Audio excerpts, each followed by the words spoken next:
Hello everyone, this side सी राहुल बजाज। आज हम आप इस वीडियो में एक आपके साथ एक और एडवांस रूलिंग तेलंगाना की है, जो कि कुछ ही दिन पहले अप्रोक्सीमेट में भी 5 अगस्त 7 दिन पहले आज से हमारे पास डिसीजन आया एडवांस रूलिंग का। इस केस में जो एप्लीकेंट है वो श्री अवंतिका कॉन्ट्रैक्ट्स है, जिन्होंने कुछ क्वेश्चंस रेज करे होंगे अपनी एप्लीकेशन के रूट से। जो एक जैसे आपको पता ही है कि एडवांस रूलिंग के लिए कुछ स्पेसिफिक क्वेश्चंस होते हैं जिनके बारे में आप पूछ सकते हो। इस एडवांस रूलिंग में इस केस में श्री अवंतिका कॉन्ट्रैक्ट ने प्लेस ऑफ सप्लाई के ऊपर क्वेश्चंस रेज करे थे। प्लेस ऑफ सप्लाई क्या होगी? उस केस में इन्होंने अपनी एप्लीकेशन को फाइल करा फॉर्म GST ARA 01, जो भी इनके पूरी फॉर्मेलिटीज थी, पूरी फॉर्मेलिटीज को कंप्लीट करा with A fees 5,000 approximate 10,000 fees पे करी और ये एडवांस रूलिंग के लिए गए। इसका जो केस था वो हम अब डिस्कस करते हैं। इस केस में क्या था, अवंतिका कॉन्ट्रैक्टर जो है वो इंगेज्ड है कंस्ट्रक्शन सर्विसेज में, लाइक एज वर्क्स कॉन्ट्रैक्ट आपको लग रहा होगा, ये कंस्ट्रक्शन सर्विसेज में है। इनको एक कॉन्ट्रैक्ट दिया गया था national building construction corporation limited, जो NBCCL दिल्ली है, उसके रूट से इसको एक कॉन्ट्रैक्ट दिया गया था। वो कॉन्ट्रैक्ट था एक बिल्डिंग बनाने का मालदीव्स में एक बिल्डिंग बनाने का एक कॉन्ट्रैक्ट दिया गया था। और NBCCL जो है वो दिल्ली की है। आप यहाँ पे ये तीन चीजें हमारे पास कंसीडर हो रही हैं। इसमें देखो, एक कॉन्ट्रैक्ट दिया गया बाय NBCCL जो दिल्ली की है, किसको दिया? श्री अवंतिका को, जो ऑल्सो इंडिया की है। लेकिन एक जो बिल्डिंग बनेगी इमूवेबल प्रॉपर्टी, वो कहाँ की है? मालदीव्स की है। आपके दिमाग में अभी भी ये क्वेश्चन रिलीज हो रहा होगा कि place of supply in case of immovable property जो है वो मालदीव्स की है, आउटसाइड इंडिया है। तो उस केस में place of supply outside India आएगी, और अकॉर्डिंग टू सेक्शन 1 जो टेरिटरी की ऑफ इंडिया है उसके बाहर की अगर हमारी प्लेस ऑफ सप्लाई है तो उसके ऊपर GST एप्लीकेबल नहीं होता। बिल्कुल सही ऐसे ही सोच रहे थे श्री अवंतिका कॉन्ट्रैक्ट के, जिन्होंने ये क्वेश्चंस रेज करा। एक्चुअल में था क्या, एक गवर्नमेंट ऑफ इंडिया और गवर्नमेंट ऑफ मालदीव्स दोनों के बीच में एक MOU साइन हुआ था किसी कंस्ट्रक्शन ऑफ पुलिस एकेडमी के लिए। एक पुलिस एकेडमी बनानी थी in the land of Maldives. एक जो दोनों के बीच में एक MOU साइन हुआ था, work relating to planning design execution of project of national building, जो दिल्ली जो सॉरी गवर्नमेंट ऑफ इंडिया है उसने ये कॉन्ट्रैक्ट आगे NBCCL दिल्ली को दिया। और दिल्ली NBCCL ने इसको श्री अवंतिका कॉन्ट्रैक्टर को इस कॉन्ट्रैक्ट को सब कॉन्ट्रैक्ट आगे फर्दर कर दिया। Right. Then it is understanding of the applicant that recipient of जो कंस्ट्रक्शन सर्विसेज है, जो सर्विसेज ये रेसिपिएंट ऑफ सर्विस है जो वो गवर्नमेंट ऑफ मालदीव्स है। ऐसा ये सोच रहे हैं अवंतिका वाले कि जो रेसिपिएंट ऑफ सर्विस होगा वो मालदीव्स होगा, बिकॉज जो government of India to government of Maldives के बीच में कॉन्ट्रैक्ट हुआ further as per GST act 2017, वो ये बात कह रहे हैं the supply of service are taxable only within the territory of India and therefore supply of service outside India does not constitute taxable supply. The further content that उन्होंने जो Avantika contractor है, further उन्होंने कहा the recipient of service is a government of Maldives as they would be ultimate owner of the construction building. उन्होंने अपना point ये रखा कि जो कंस्ट्रक्टेड बिल्डिंग हम मालदीव्स में कर रहे हैं अल्टीमेट तो वो गवर्नमेंट ऑफ मालदीव्स ही उसके ओनर है। इस ब्याह पे जो प्लेस ऑफ सप्लाई है हमारी मालदीव्स में आएगी in the terms of section 13(4) of IGST act 2017। अब थोड़ा सा मैं आपको इसमें एक ब्रीफ बताता हूँ आपको प्लेस ऑफ सप्लाई के लिए। देखो, जो इन्होंने रेफर करा सेक्शन 13 में क्या होता है कि अगर आपका सर्विस ऑफ जो ये सर्विस प्रोवाइडर होता है या फिर सर्विस रिसिपिएंट होता है, अगर दोनों में से कोई एक भी अगर आपका आउटसाइड इंडिया होता है, देन जो प्लेस ऑफ सप्लाई हमारी आती है वो इमूवेबल प्रॉपर्टी के रिलेटेड में, इमूवेबल प्रॉपर्टी जहाँ की होती है वहाँ की होती है। अगर अवंतिका ये प्रूफ करने में मतलब ये चीज़ को प्रूफ कर देती है कि जो सर्विस ऑफ रेसिपिएंट है या रेसिपिएंट ऑफ सर्विस है वो गवर्नमेंट ऑफ मालदीव्स है, देन वो आउटसाइड इंडिया में आ गई और बिल्डिंग जो है वो भी आउटसाइड इंडिया मालदीव्स में है। तो इस केस में सेक्शन 13 एप्लीकेबल हो जाएगा और GST इसके ऊपर एप्लीकेबल नहीं होगा। बट इसके साथ साथ एक सेक्शन और है हमारे पास, सेक्शन 12 ये बोलता है कि अगर इसमें एक प्रोवाइजो है, सेक्शन 12 सबसेक्शन 4 का एक प्रोवाइजो है प्रोवाइजो क्या बोलता है कि अगर आपका जो सप्लायर ऑफ सर्विस है और रिसिपिएंट ऑफ सर्विस है, दोनों ही इंडिया में है। मैंने आपको बताया अगर कोई एक इंडिया में होगा तो एक बाहर होगा तो सेक्शन 13 एप्लीकेबल होगा, जैसे कि अवंतिका वाले कह रहे हैं।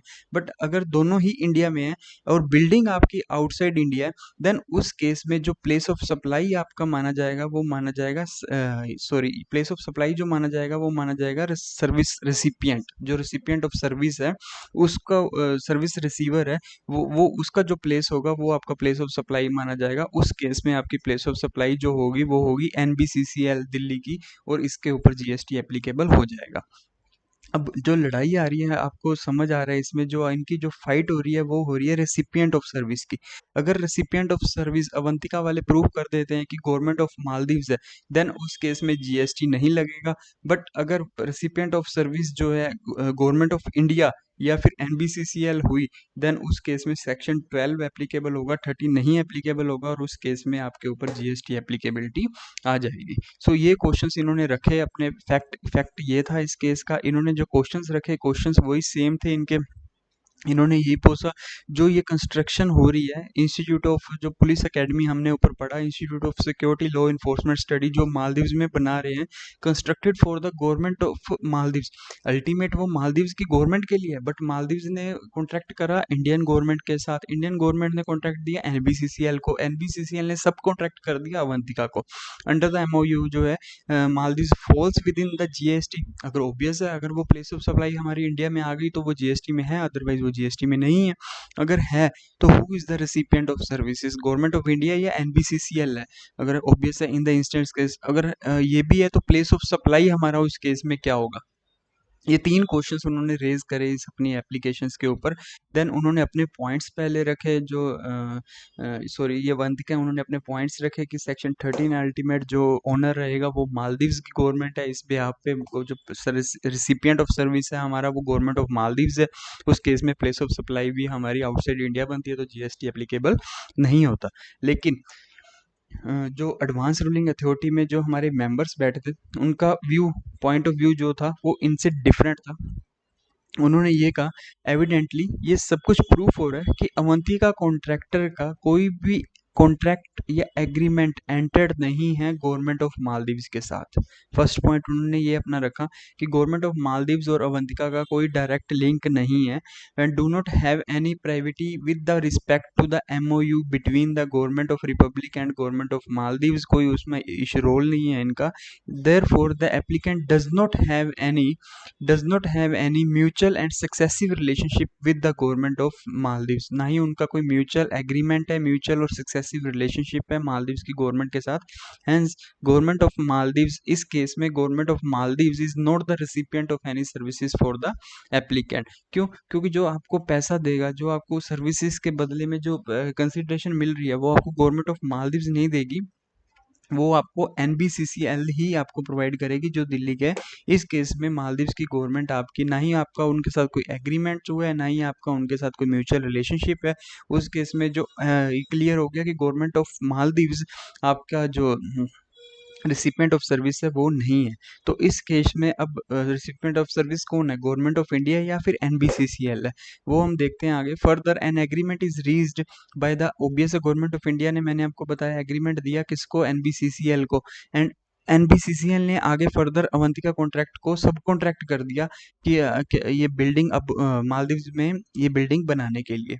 Hence Shri Avantika contractor is a supplier of service. So इससे प्रूफ होता है कि वो जो है सप्लायर ऑफ सर्विस है वर्क्स कॉन्ट्रैक्टर का, और एनबीसीसीएल जो है हमारे पास वो रेसिपिएंट ऑफ द सर्विस है। तो उस केस में ऑब्वियस है हमारा फिर प्लेस ऑफ सप्लाई जो आएगा, मैंने आपको बताया एज पर सेक्शन, जो रिसिपिएंट ऑफ सर्विस जो हो गया इनका इंडिया में होगा, इनके ऊपर जो एप्लीकेबल होगा सेक्शन, वो सेक्शन 12 सब सेक्शन 3 का एक प्रोवाइजो है। वो प्रोवाइजो ये बोलता है कि अगर सप्लायर ऑफ सर्विस और recipient of service both are in India, अगर दोनों इंडिया में है और आपकी जो इमूवेबल प्रॉपर्टी है वो आउटसाइड इंडिया है, तो उस केस में जो आपका प्लेस ऑफ सप्लाई होगा वो आपका रिसिपिएंट ऑफ सर्विस होगा। रिसिपिएंट ऑफ सर्विस होगा तो उस केस में वो आपका एनबीसीसीएल हो गया और दिल्ली हो गया, और उसके ऊपर जीएसटी एप्लीकेबल हो गया। बोथ द एप्लीकेंट में, बस ये केस क्लियर है अब आपके सामने। मैं इसको फर्दर थोड़ा सा आगे कंक्लूड करता हूँ फटाफट। Both the applicant who is supplier of service and NBCCL who is recipient of services are located in India, therefore the place of supply जो है वो determine करी जाएगी सेक्शन 12 में, ना कि सेक्शन 13 में. The proviso of subsection 3 of section 12 of IGST Act clearly mentioned that if the location of immovable property is intended to be located outside India, then the place of supply shall be the location of the recipient. इस case में था. अब ये 3 question जो उन्होंने rays करे थे कि जो हमारा कॉन्ट्रैक्ट है वो जीएसटी के अंदर आएगा या नहीं आएगा, तो ऑब्वियस है वो जीएसटी में आएगा. यही पॉइंट हुआ. Therefore the supply of applicant to the NBCCL is within the ambit of the GST. आगे आया question who is the recipient of the services. वो मैंने आपको बताया एनबीसीसीएल है, वो ही आपका रेसिपिएंट ऑफ द सर्विसेज बनेगा. देन थर्ड क्वेश्चन जो आया उन्होंने प्लेस ऑफ सप्लाई क्या होगा. प्लेस ऑफ सप्लाई होगा जो एनबीसीसीएल का प्लेस था. Place of supply shall be the location of the recipient और एनबीसीसीएल. ये प्लेस ऑफ सप्लाई के ऊपर आपकी एक एडवांस रूलिंग थी जो कि लेटेस्ट है और थोड़ी सी इंपॉर्टेंट भी है इस पॉइंट ऑफ व्यू से, कि जहाँ भी आपकी इमूवेबल प्रॉपर्टी आउटसाइड इंडिया से रिलेटेड कोई भी क्वेश्चन आता है तो उससे ये रिलेटेड है आपकी एडवांस रूलिंग. Thank you.